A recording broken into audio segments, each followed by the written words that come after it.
Well, welcome, and thank you for coming to be together for this difficult but very important time.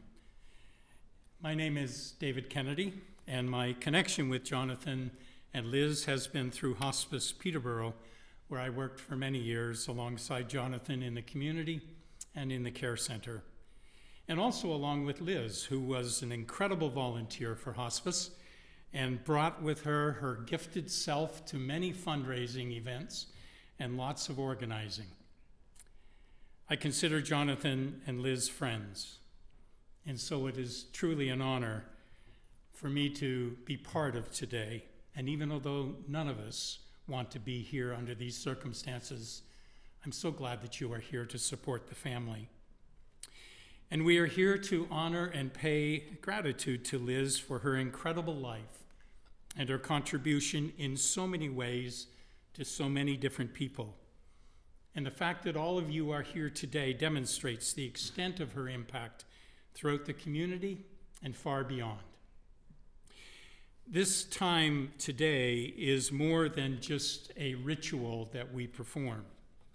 This is such a significant and important and necessary piece that we need to deal with, death and the loss of a person that we love who has been such a key part of our life. Today, this is about Liz, but this is for us. It's not for Liz. There's nothing that we can do to contribute to her life at this point, but it's for us as we come together to remember and to celebrate and to be grateful for her life. And in doing so, we will do what we need to do in order to deal with our grief that is natural and normal and is important to both acknowledge and express. And so today, we're going to celebrate Liz.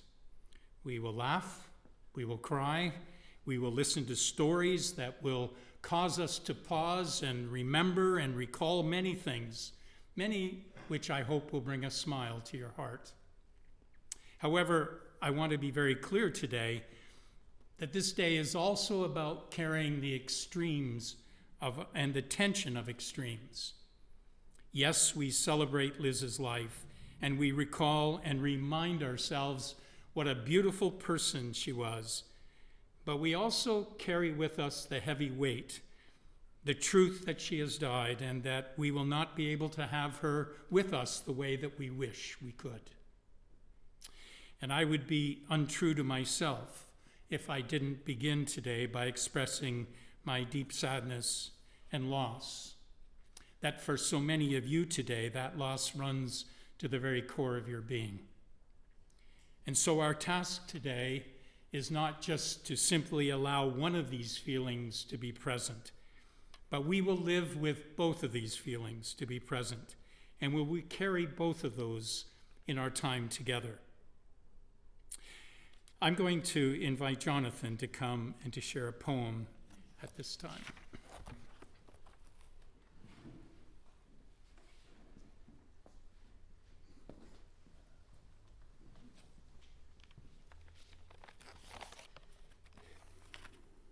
Thank you, David. So tonight with all of you, I do want to celebrate Liz's life. Hers was a life which cries out to be celebrated. And I want to express the immense gratitude for the time that we had together.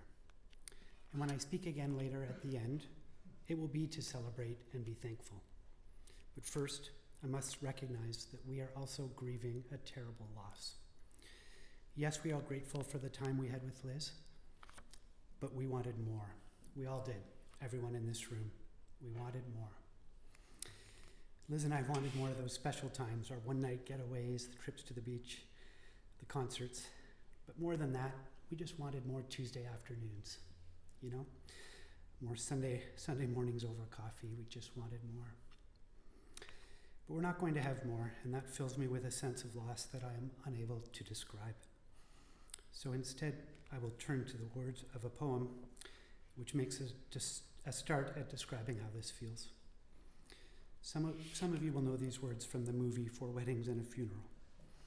In the film, the poem is read by Matthew at the funeral for his partner Gareth, and Liz just loved this scene. This is Funeral Blues by W.H. Auden. Stop all the clocks, cut off the telephone. Prevent the dog from barking with a juicy bone. Silence the pianos, and with muffled drum, bring out the coffin, let the mourners come. Let airplanes circle moaning overhead, scribbling on the sky the message, she is dead. Put crepe bows around the white necks of the public doves. Let traffic policemen wear black cotton gloves. She was my north, my south, my east and west, my working week and my Sunday rest, my noon, my midnight, my talk, my song. I thought that it would last forever. I was wrong. The stars are not wanted now, put out every one. Pack up the moon and dismantle the sun. Pour away the ocean and sweep up the wood, for nothing now can ever come to any good.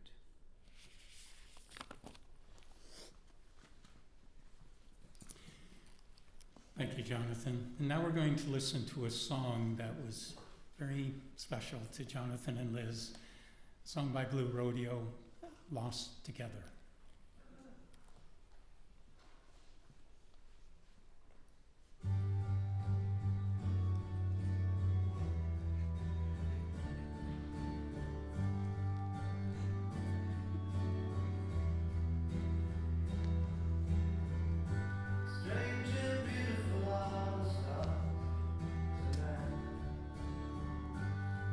That dance around you,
Do you feel this grief so deeply because you loved so deeply?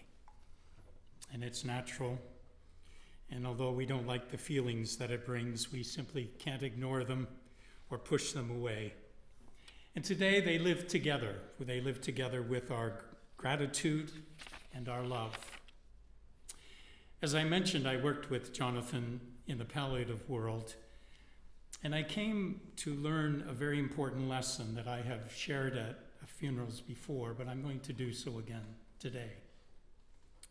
Being with many, many people at the end of their life, I made a decision a few years ago that rather than saying goodbye when I was seeing them for the last time before their death, I was determined that I would say thank you. Sincere gratitude for something about that person and the relationship that I had forged with them. And even if it had been a brief relationship, I was always able to find something that I could honestly express in gratitude. And I have found that to be significant, not just for me, but for the person and for their family as well. Gratitude is focused on relationship. Goodbye is focused on separation. And so for today, as we share our time together, we're going to make this very much about gratitude. The deepest heart gratitude to a wife, a mother, a sister, an aunt, and a dear friend. There are gratitude cards that you may have seen. They're actually little discs with the dog picture on the one front in honor of Liz's love for dogs that hospice volunteer staff have put together. And this is an opportunity for you to take time to express some gratitude or thank you to Liz on the back of those cards, and then to put them in the box that is there. And this is something that the family will have, and believe me, I know that there will be many, many, many times in the future when the family will read those cards and be so thankful of the gratitude that you express towards Liz. A lot of people say to me during this time, I don't know what to do. I don't know what to say. I don't know what to do if there's anything to help. Well, this is one very practical thing that you can do. Take the time to write a thank you and then put it in the box, and the family will get those, and I know that they'll be of help for them. So I want our time to be rooted in gratitude, and I'm going to light this candle of gratitude that will burn and give witness to all of us of our deep love, of a life well lived and meaningfully experienced in each of us in so many different ways.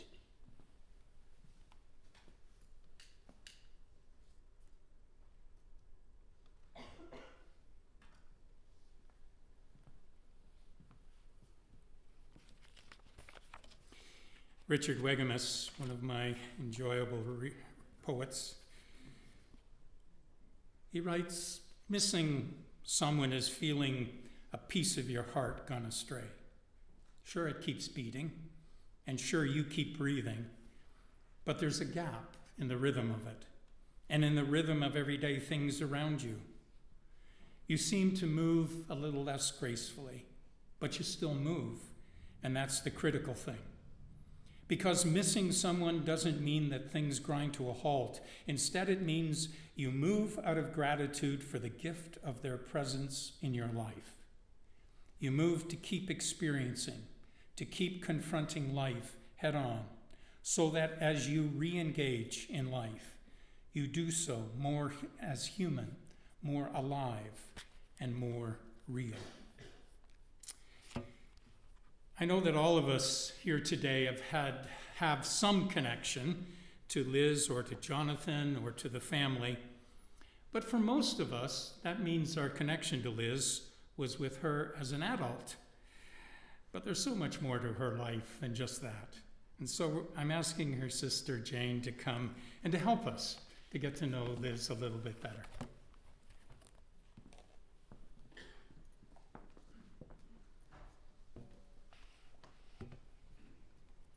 Thank you, David. My name is Jane. I would describe myself as Liz's wiser, more experienced sister. She, on the other hand, would describe me as her older sister.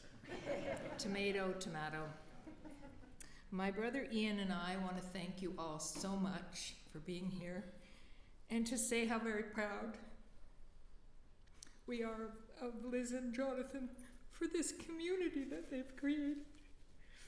And we also want to express our gratitude for how you have embraced the Mallorys in these last few very difficult days. It makes it easier for Ian and I to be farther away. Okay, so I thought Ian and I could give you a little bit of information about little Liz, because many of you might not know. Before I begin, I just want to say that I do not possess the eidetic memory of my little sister. I have lived away for the last 40 years, but whenever I'm back, I will be out somewhere with Liz, and she will say things like, "Oh, look, it's Danny from your YMCA preschool class." Or, "Hello, Mrs. Dickinson, how are you? Don't you remember her? She was the sister-in-law of Dad's favorite curling buddy." Her memory for names and faces was one of her many superpowers. That and her feeling that all strangers were just friends she hadn't met yet. I'm going to begin my story before Liz was born, because she was the little sister, so life existed before she came along. The McAdam family, our parents Betty and Jim, my brother Ian, and myself, moved to Peterborough in 1965. We were returning from a sabbatical that my dad had been on in Oxford, England. His mother had purchased a house for us in some place called Edmondson Heights in a town called Peterborough, because our dad had just been given a job at a brand new university named Trent. My first memory involving Liz was actually before she was born. It was the night our mother went into labor, and I had an earache. So 6-year-old me was quite shocked that my parents were going to go off and do God knows what, while I was home with a babysitter and an earache. So we weren't off to the greatest start. My next memory of Liz involves me getting in an awful lot of trouble for trying to sneak her out the back door into the garbage. Because she was really slow in my roll. So we moved to Gilmore Street when Liz was 2, I was 8, Ian was 14. So because of our age differences, we traveled in different crews and lived somewhat different lives. But what I do remember about Liz when she went from toddler to teenager is that she never walked anywhere. She ran, she danced, she cartwheeled, she walkovered, autocorrect did not like that word, and walked on her hands instead. Those of you who went to elementary and high school with Liz will attest to that energy, joy for life that she had. As many of you may know, PEI was a very important place to the Mallorys, to the McAdams, to the Hickeys. And so I ask you all to cast your mind's eye to the beautiful pink sand beaches of PEI and picture little Liz doing her cartwheels and her handstands there. She loved the beach and she loved the ocean. And because this was back before we knew the importance of sunscreen, she would always turn this beautiful walnut brown shade, and her hair would bleach white, white, white. Now, lest you think it was all sunshines and lupins in PEI, I should explain how her penchant for playing with and naming the live lobsters that would travel around our kitchen floor caused a fair amount of angst. So the scream when she discovered that the play date was over and what was happening to her new friends caused my parents to find a new and different way to eat their favorite island treat. The fact that my children and any guest who has ever visited us in PEI only eat their lobster cold can be attributed to Aunt Liz. As Liz entered her teenage years, I was away at school, and we didn't see that much of each other, except for holidays and summers. But I do remember when young Jonathan Mallory came on the scene, causing all the McAdams to fall in love with him, just the way the youngest had. My mother adored Jonathan, as she did my husband, Thompson, and Liz and I used to joke that our mother was much fonder of our boyfriends than she was of us. One of my fondest memories is of having the honor of being Liz and Jonathan's matron of honor for their wedding. As you have seen from these pictures here today, Liz absolutely shone on that day. So before I leave you, I thought I would read the poem that I read that day in May 1994 when Liz and Jonathan promised to love, honor, and cherish each other. The poem is entitled Love Is Not All by Edna St. Vincent Millay. Love is not all.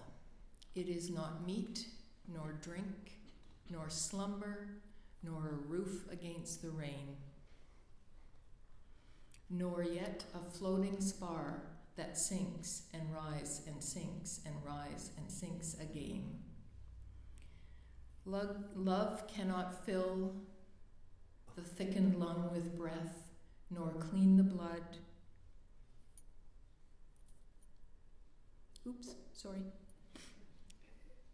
Nor clean the blood, nor set the fractured bone. Yet many a man is making friends with death for lack of love alone. It may well be that in a difficult hour, pinned down by pain and moaning for release, or nagged by want past resolution's power, I might be driven to sell your love for peace, or trade the memory of this night for food. It well may be, but I do not think I would. Thank you again for being here, and please know how grateful we are for all of you.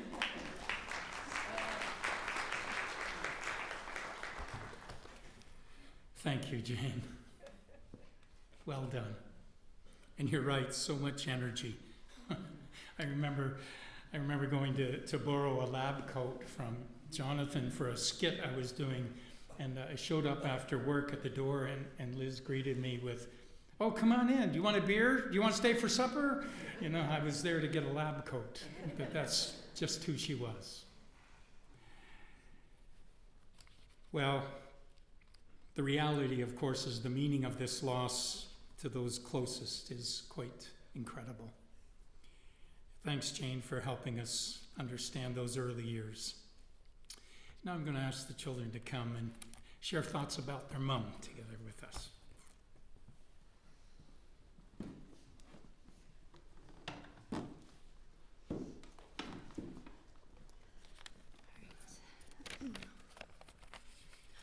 Hi, everyone. Thanks for coming.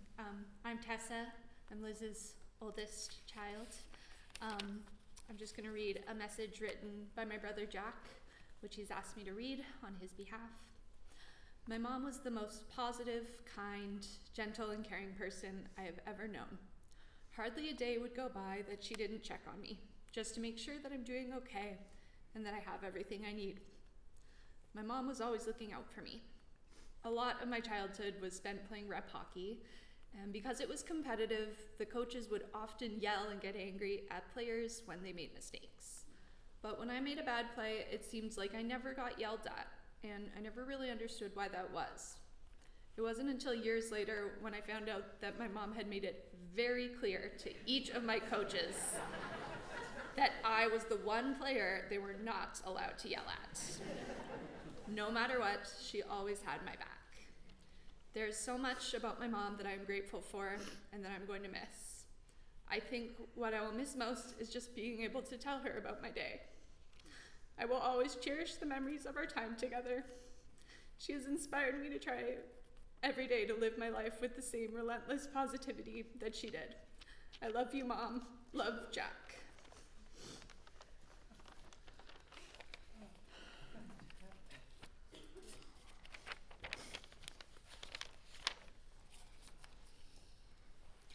Hello. I wasn't really sure what to talk about today and how to say how I felt about my mom. I realized over these past 2 weeks I've been thinking a lot about some of my favorite times with my mom. I thought I would share some of these today. The first story is about a trait I think I got from my mom. Whenever my mom would watch me or Jack's hockey games, she would tell me that whenever the puck would get near our net, she would start saying, "No, no, no, no, no, no, no," over and over again, so worried that our team might get scored on. Which is funny because she didn't care about hockey at all, unless it was our games. Over the past couple of years, as I got more into watching Leafs games, I would find myself saying the same thing whenever the puck would get near the Leafs nets. No, no, no, no, no, no, no. In one way, I guess it makes sense, because the Leafs sometimes had worse goaltending than our teams. So. The next story is one where I accidentally made Mom super happy. I was on my way up to the cottage for Christmas, and I asked my mom if we could watch The Sound of Music when I got there, one of her favorite movies. She was thrilled. But when we started watching, I quickly realized that the movie I was thinking about was It's a Wonderful Life. She was still really happy about it anyway. The last story is one that I thought about as we've been looking through family pictures. I noticed we had a lot of pictures of us playing cards. It made me think about how I would always ask her to play president with me. The game needs 3 people, so she would play 2 different hands. And I thought I must be really good at president, but thinking back on it now, I realize she was definitely letting me win. She was just so nice and didn't want to beat her baby. She really was just the best mom I could have ever asked for. I love her so much, and I will miss her every day.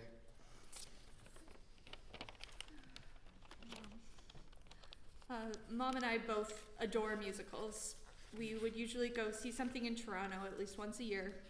In 2022, we saw a show called Anne Juliet, which is essentially a continuation of Romeo and Juliet, but what if Juliet didn't kill herself for a man? It's a jukebox musical that used pop hits from the 2000s and 2010s, which my mom loved because it gave her permission to sing along during the show. We both loved the show so much that we saw it again, and because it did so well in Toronto, it got picked up to go to Broadway. And as soon as we heard this, Mom said, "I guess we're planning a trip to New York City."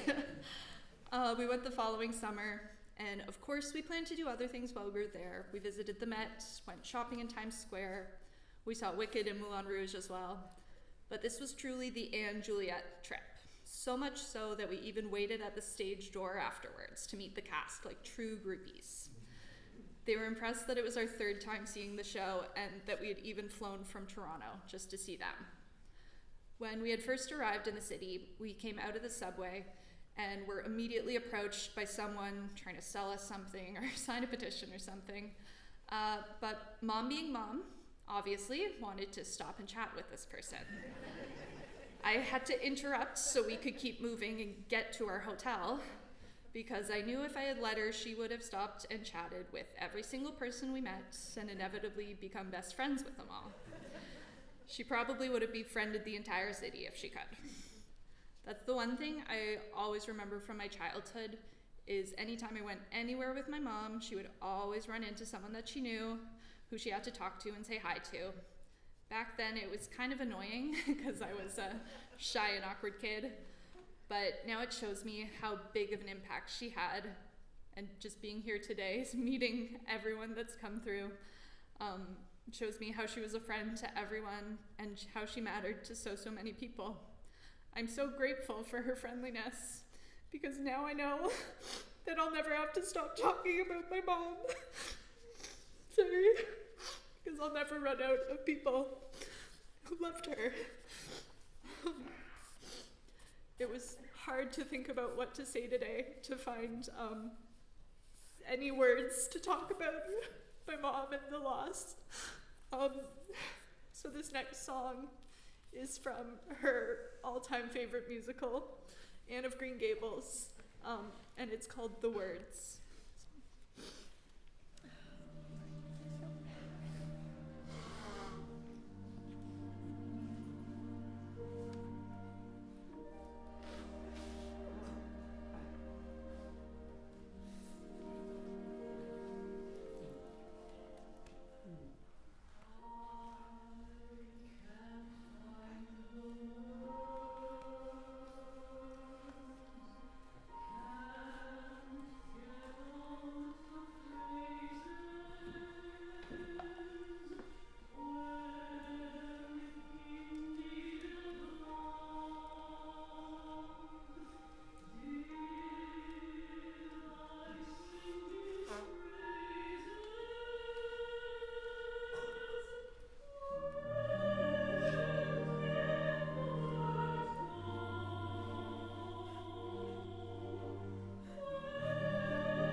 Well, thank you. What an amazing family. And I know that that's a testament to Liz and to Jonathan. But thank you, Tessa, and Jack, and Patrick. Thank you. And Jonathan, come and say a few more words for us today. Thank you for doing this. It's helping us. So thank you.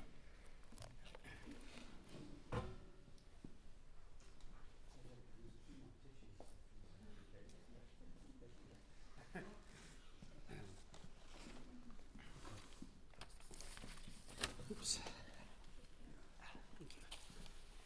Yeah, so just say a quick thank you to David and Dean Jamidi from Comstock.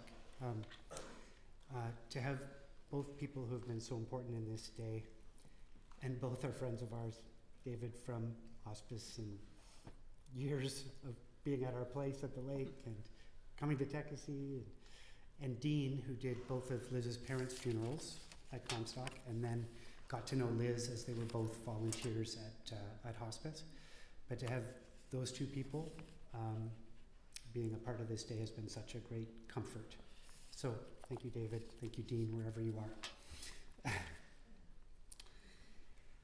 So I spent 41 years in love with a beautiful, loving, sparkling woman who made me laugh every day.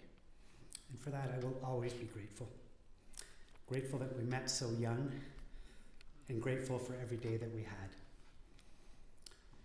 Now, that first terrible night 2 weeks ago, when I went to bed, I knew that sleep would not come.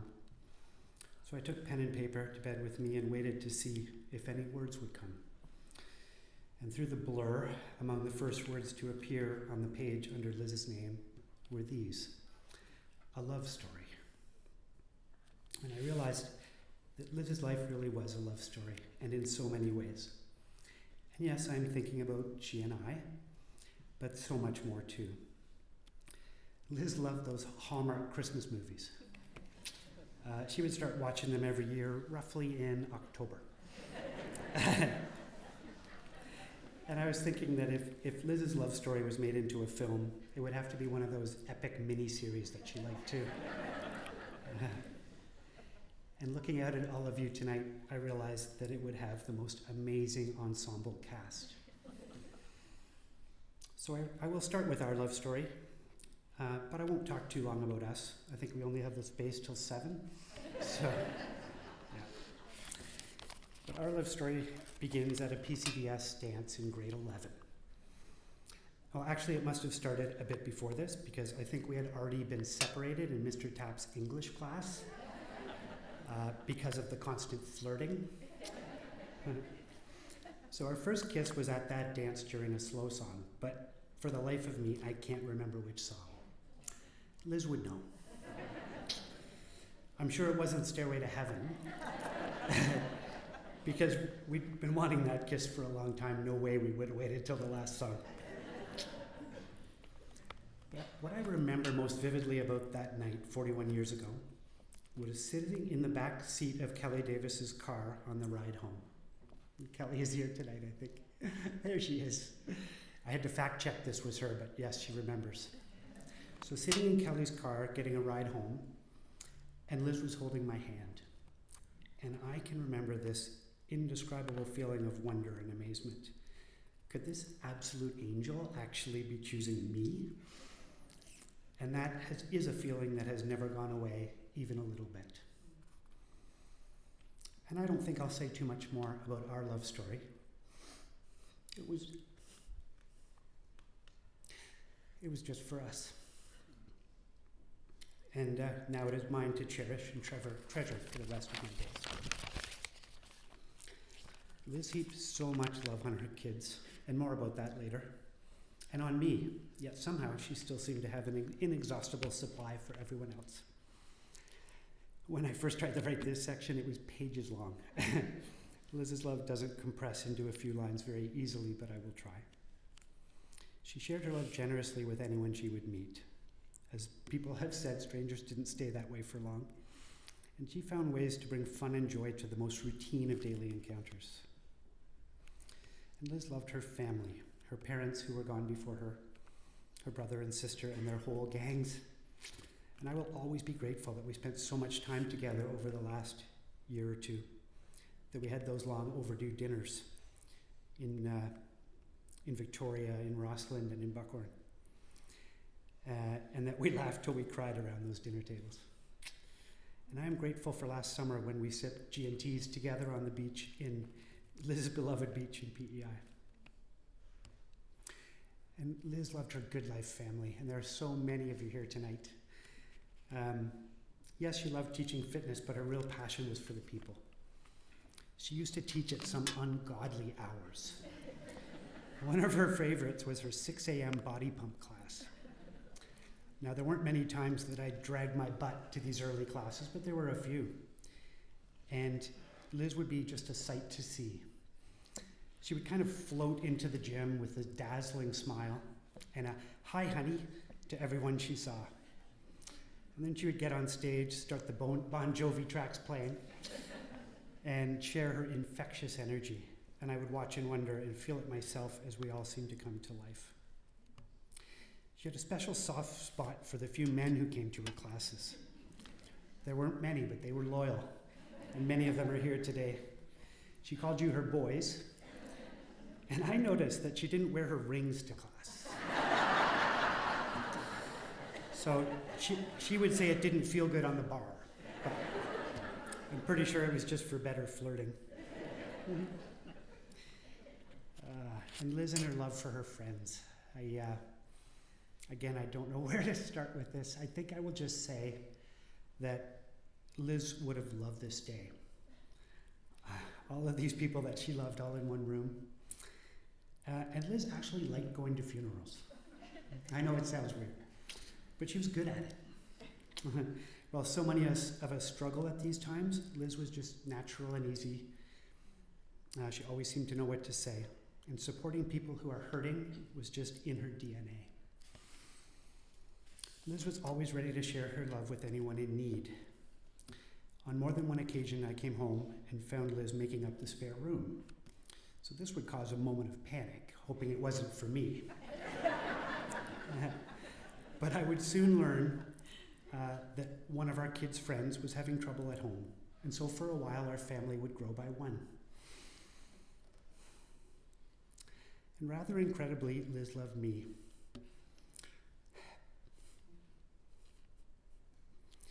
Being able to say those words fills me with immense gratitude and pride. I think the 4 words I've spoken the most in my life are, I love you, Liz. And I have decided that I will just keep on saying them, because somehow it seems to help. Our lives were filled with indescribable moments of joy, and I am grateful beyond measure. I love you, Liz. Now finally, I have to do the hardest part, which is to talk about Liz's love for our kids. For you, Tessa, Jack, and Patrick. And for this part, words again will fail me. Her love for you doesn't really fit into the English language.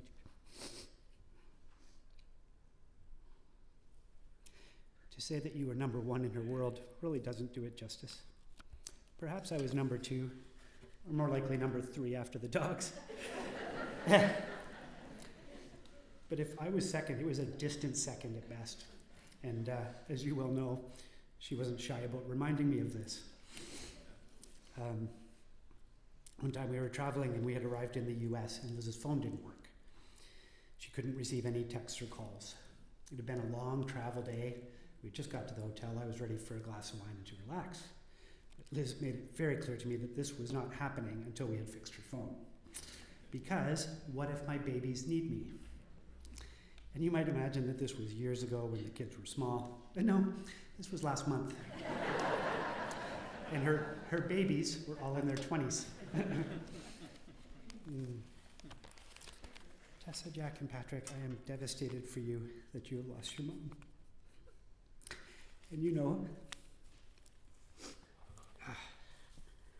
that I will do my very best for you, and that I will try to channel Mom, and to ask myself every day, what would Mom do? What would she say? And yet I know, and you know, I will screw it up pretty often. And when I do, I'll hear her voice in my ear. But we will also have the support and love of all these beautiful people you see tonight, so many of whom would do just about anything for you. Earlier, we played the song Lost Together by Blue Rodeo. And your mom and I heard this song live. And I can remember singing it with Liz and the band and a few thousand other people, but feeling like it was just the 2 of us.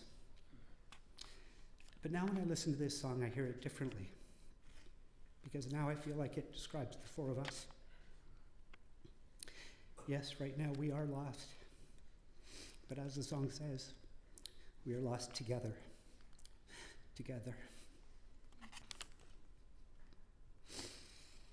Now, I've heard it said that when someone dies, their life flashes before their eyes. I don't know if this is true, but I would like to think that that happened for your mom. Because if it did, then I know with complete certainty that you were with her in her last moments, that she was holding you as babies, watching you to grow, walking you to school, and always so proud. You 3 gave your mom the most joyous moments of her life. And just as you were with her, so too she is with you, and she always will be. Tessa, Jack, and Patrick, your mom and I love you. We always will.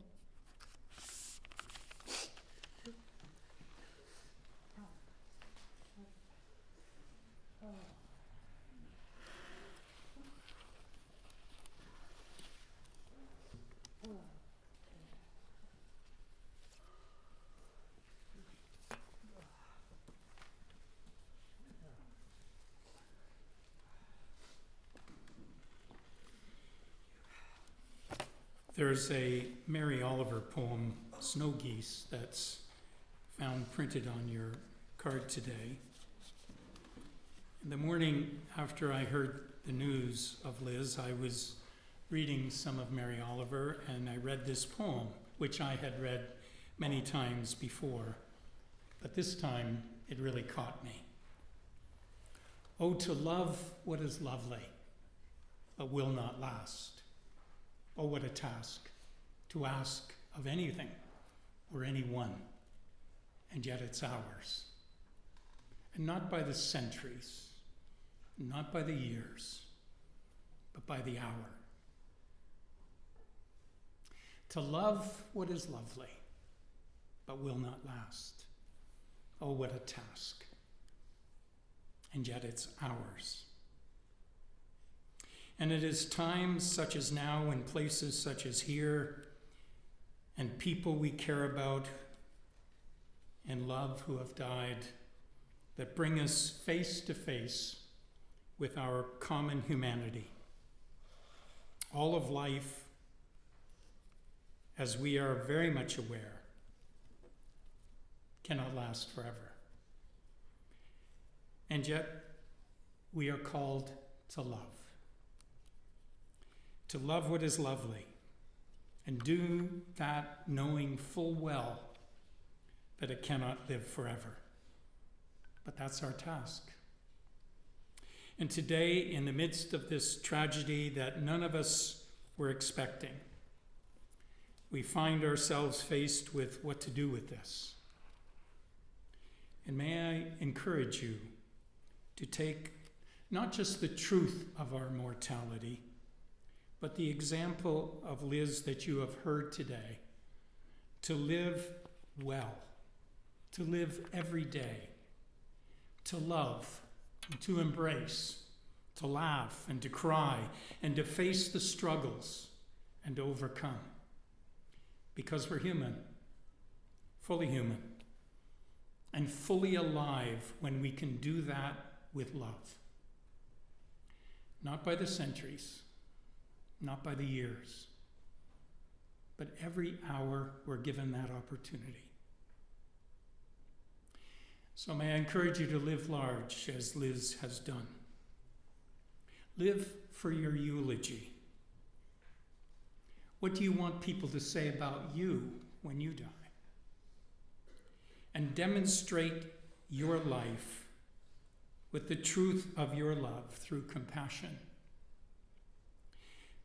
What is the greatest value as we come to the end of their life, and what we have heard today is not simply what you have done, but who you are and how you have lived that out through the people you have met, especially those who love you the most. We have heard today about Liz, knowing that not all can last. But despite that, she teaches us to embrace the courage to live every day and every moment as fully as we can. And do not allow anything or anyone to rob you of the gift of life. I have a framed piece of writing by my favorite Irish poet, John O'Donoghue. And it's hanging above my desk in my office at home, and it was given to me by the hospice team when I retired. I read it almost every day, and yet it never gets boring or mundane. And I want to leave it with you today, because I think it reflects what Liz lived by. May I live this day compassionate of heart, clear in word, gracious in understanding, courageous in thought, and generous in love. In a moment, I'm going to ask you to stand, and the family is going to proceed over to the side. And as you notice in your bulletin, that Liz's love of Prosecco is going to be enjoyed today. So we're going to ask give the family a chance to get, and then I invite you to join them. And this is called, we decided this when we met with Shane, this is going to be called S&R. Sip and remember. But take the time to share stories, would you? We're in no rush. Just be here. The family will be here. Share stories and talk about this incredible woman. And if you haven't had a chance to write a gratitude note, a thank you note, please take the time to do that and make sure that it gets put into the box. Thank you again for being here today. You have no idea what presence means in times like this. Words often can't be found, but presence speaks volumes. So thank you. Would you stand, please?